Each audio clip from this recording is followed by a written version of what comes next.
Welcome to Unhinged Magi! We're here again.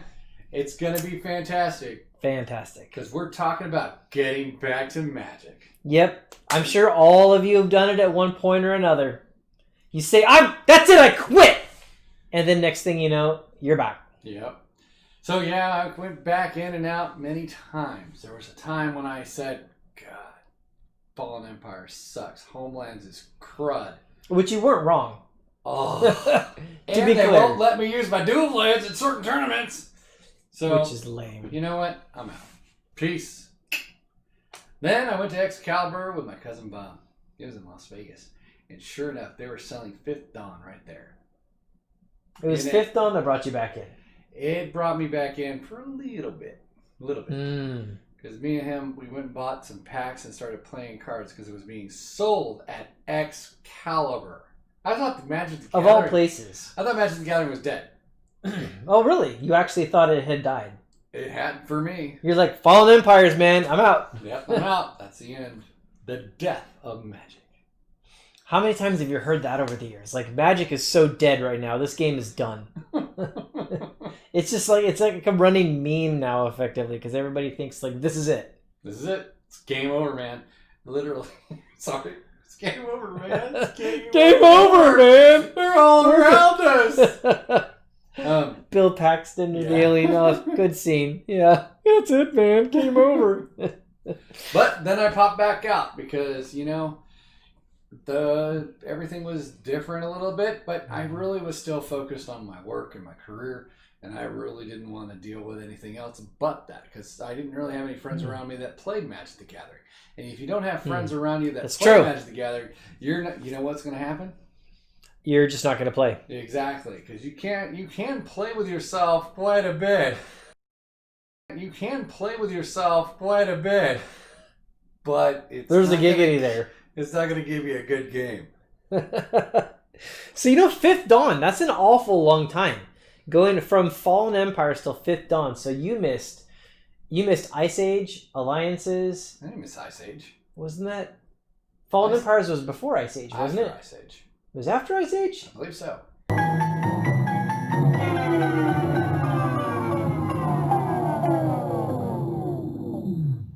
Because I remember I played that.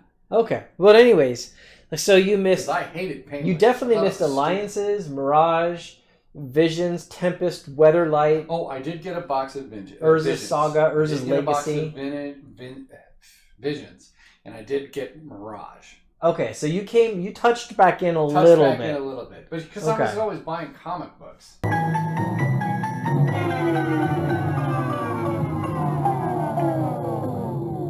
Okay. So, you know, if you go to the comic book store, you see a box of Magic, you pick it up. Now, you still had old cards then, at that point, right? Like, you didn't get rid of all of them. Okay, so at this point, I didn't know I had my boxes of cards. Okay, my sealed boxes. I didn't know I had those, but I had my loose cards. Okay, because I put that in a different box and labeled that Magic, so that I had that. And one of my friends helped me unload it. We had it, so it's good, right?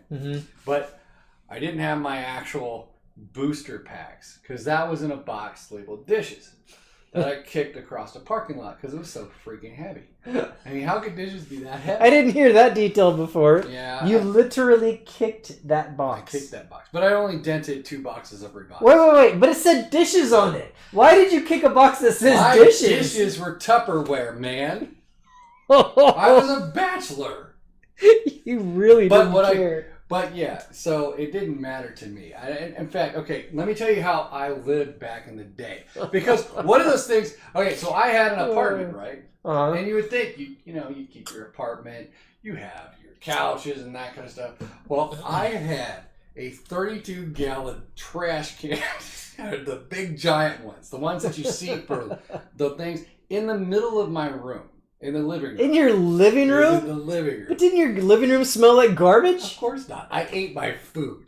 Right? So when you eat your food, there's no food on your plates. That doesn't go in the trash. Valid. Wrappers go in the trash. It never smelled. You just threw everything in there. Right? And so it's easy. I'm playing a video game, done with the Coke, bang. Okay, there is an efficiency aspect. Okay? I can't deny. All right? So that is kind of how I lit. And I also had a stack of mail, like 15 piles high, because I don't open stuff. That's a different story. And I almost got evicted because I had so much paper on my stove.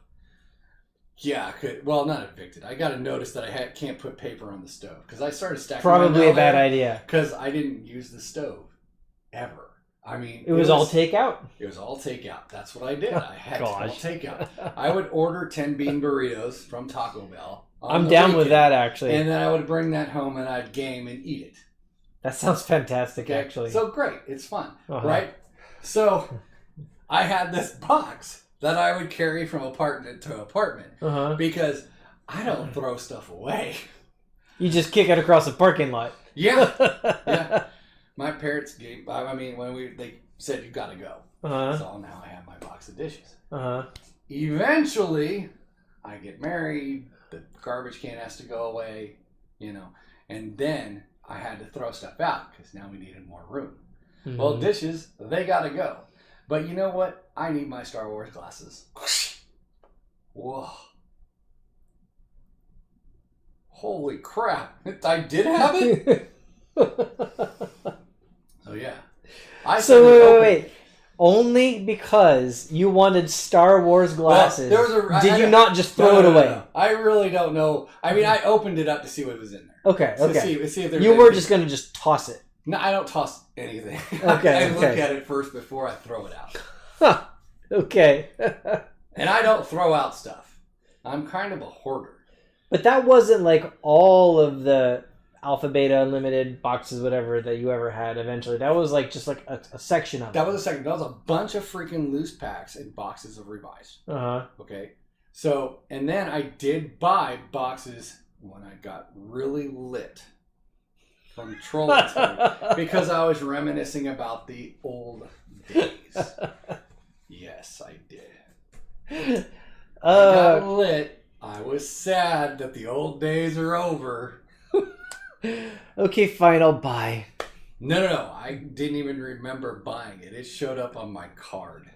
I do remember reminiscing about boxes. Oh, man. However, they sent the boxes, and, you know, when you get something, you don't return it. You just try to pay off your card. It's a good thing you didn't get rid of it. Yeah, it's really good. Because, you know, and I knew where those boxes were. That was, you know. But, yeah, those are a bunch of loose packs. I've opened all my loose packs now, so that's done. That's so amazing, though. But you guys have gotten tons of videos on the Open Boosters channel. You're happy about it. You're excited about it. So you went into Excalibur, got you back into Magic. You started playing again, and it hasn't been consistent since then, or did you leave and come back? I left. Okay, so in 2013, I started opening the packs. In 2014, I started the channel. Okay. Now the channel was my friend. He told me you can't open this stuff without filming it. I think the world owes that man a debt of gratitude. Yes. And he was there for the Black Lotus video, which is hilarious. But yeah, we're still good friends today. But now, so after that is when I started filming. I started putting up there. Then I tried to get into MTGO, which is terrible. Yeah, I avoided that one like the plague. Holy mother pearl. Yes. So I couldn't do that. I tried going to local areas, but they had this fangled thing called planeswalkers. I had no idea what the hell those things were. You know, I still honestly don't like the concept of planeswalkers. I mean, well, I shouldn't say I don't like the concept. I don't like the dynamic it brings to the game is what I should say. Because I've always thought they're a little bit too strong and warping of the game state. I just didn't know how to use them at the time, right? Yeah. So, and there's a thing that they said that, you know, I think I didn't find any interrupts, but, you know, everything was instant and everything was on the stack. Where's all the interrupts? But, you know, there were certain things, and there was a lot of cards I didn't know. A lot of cards I didn't know. And there was a lot more cards that did a bunch of things all at the same time. So it was a harder learning curve. And especially if I couldn't play as many games as I wanted to, you know, because still I didn't have anybody around me. I had to go to these card shops, you know, and, you know, being me, I have a hard time breaking the ice and getting to know people, that kind of stuff. Then the channel exploded. And eventually, you know, well, I would go to these places and people would show me their cards and that kind of stuff and try to give me some instruction. So that kind of helped. When you went to these places, did people have any idea that you were the guy on video opening cards, or were you just some guy showing up at a thing? Most of the time I was just some guy. Most of the time. Occasionally one person would freak out. Oh, really? Yeah. Because he would recognize my voice. Apparently my voice is very distinctive. That'd be kind of an interesting moment. Somebody just recognizing your voice just from that. Yeah, they would go, dude, you really sound like this guy on YouTube.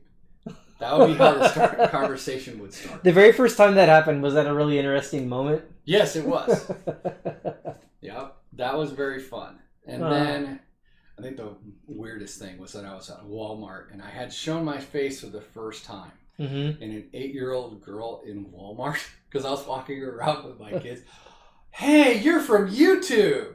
No, wait. No, I'm from my mom. No, I did not say that.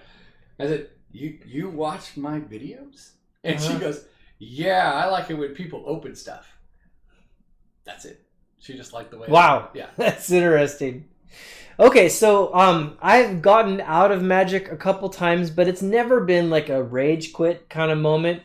Every time I've like gotten out of Magic, it was more related to just like schedule. Because I was in college and I was doing engineering, and it was extremely demanding because coming out of high school, I did athletics. I did track and field, which took a lot of time. And I had a girlfriend that took a bunch of time also. And then I also was doing, at first, just electrical engineering. And then as I went my way through, I added computer engineering on. So I was double majoring. And I even took in a part-time job when I was in college to try to like help pay for it. So like, I mean, my time was very divided. But I got super deep into Magic and I got all these cards. I mean, I had like, you know, Beta Power 9, I had Beta Dual Lands, I had like all the big cards. And at the end of college, I had all this credit card debt because just college students do. And so I didn't want to, but I sold my cards to pay off the credit card debt because like at that time I had no idea if it was going to be a bubble or something. So like, again, I want to be clear, like I really didn't want to. But I sold the whole collection for $4,000 at the end of college. Which is huge. Yeah, and I'd only spent like $2,000 on it, but I sold it for $4,000, so I doubled my money. But I mean, like, if you saw what was in there today, it was huge stuff. So anyways, then I got a career job. I graduated, moved from California up to Portland, Oregon, and I was up there. And then somewhere around like 2004, like the bug really started hitting me, the nostalgia. I really missed it. And so I started... This is shortly after Holly and I got married. I started like dumping like guitars, RC cars, like any money I could, and made a little pile of cash. And another thing I had actually done is before I sold my cards in college, I had actually like during college, like I played vintage, or what they called it, Type 1 then. I played a lot of Type 1, and it became completely clear to me that Force of Will was a really important card. And they were only 50 cents each. So I went around all of Chico and Redding, California, and I bought every Force of Will I could. So this is basically the first buyout story. Yeah. So now you can... I never thought of it like that. I know you can actually blame Edwin for this price spike of Force of Will. So, well, I only had those Force of Wills from like shortly after Alliances came out. And how much did you spike the price? I don't know if I spiked the price. So I bought them for like 50 cents each. And I sold them for about, I think at the time, $15 each. He caused it. But I had a lot. He caused it. I'm telling you. So anyways, it was like around 2004. Like I sold all these Force of Wills, got another big pile of money, and I used that to buy I even had some mana drains, things like that. But I used that plus all this other money, pooled it together, and I kind of rebought back into Magic around 2004.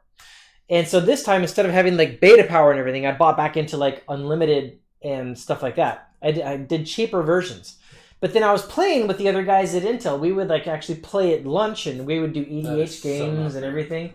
And so it was fun. I really got back into it. I couldn't get anybody interested in it. Oh, that's too bad. Oh, God.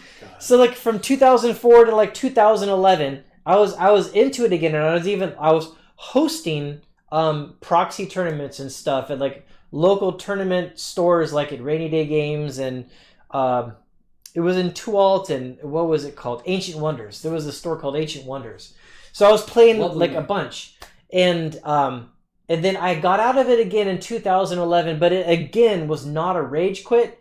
I got out of it because like I just hit this dry spell where like nobody was playing, and I had all this money sitting in cards, and I had I'm a huge hobby guy. I mean, we're sitting here staring on the other side of the wall. I've got guitars over here and stuff like that. He also has Beanie Babies everywhere. I didn't even know about that. I don't have Beanie Babies. So like I wanted to put the money into like other things because it was in an asset that nobody would play with me.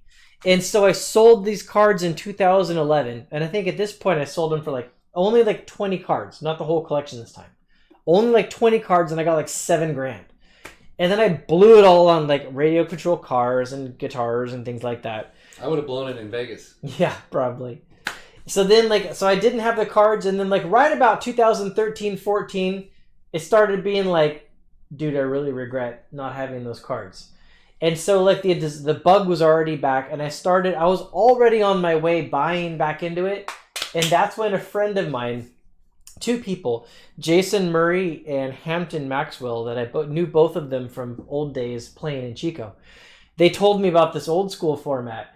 And that's when I finally like pulled the trigger, and I went off and I bought that big box of Beta that was like signed ones. Yeah, the signed ones. Those are nice. Yeah, so like I mean, it was like 5 of the Power 9. It was 45 Beta rares, and it was like 1 of every common, 1 of every uncommon. Almost all of them were signed. It was this big purchase, right? And so like I did that, and so I don't need to keep going into it. But the point is like I quit Magic. What's that? I was fascinated. Yeah, I quit many times, but it was never a quit because I hated the game. It was always based on either budget or schedule, or just being worried that it was in a bubble and it was going to pop, which, by the way, I don't worry about anymore now these days. Exactly. It's like, the cards are way higher than they've ever been, but it's like I'm completely less worried about them ever popping. Oh, yeah. Yeah. Mine was actually a rage quit because I just didn't like the cards at the moment. Mm-hmm. But I never quite totally left because I kept buying the small box of bits because I would see them. Yeah. So that's why I had a pile of Mirage in the house. Yeah. It's okay. But, I didn't really come back into playing until, I guess, 2017 when we went to Vegas and I played in those tournaments. Mm-hmm. I actually had a nice deck to go and actually play that was standard because you guys wanted me playing old school. I don't have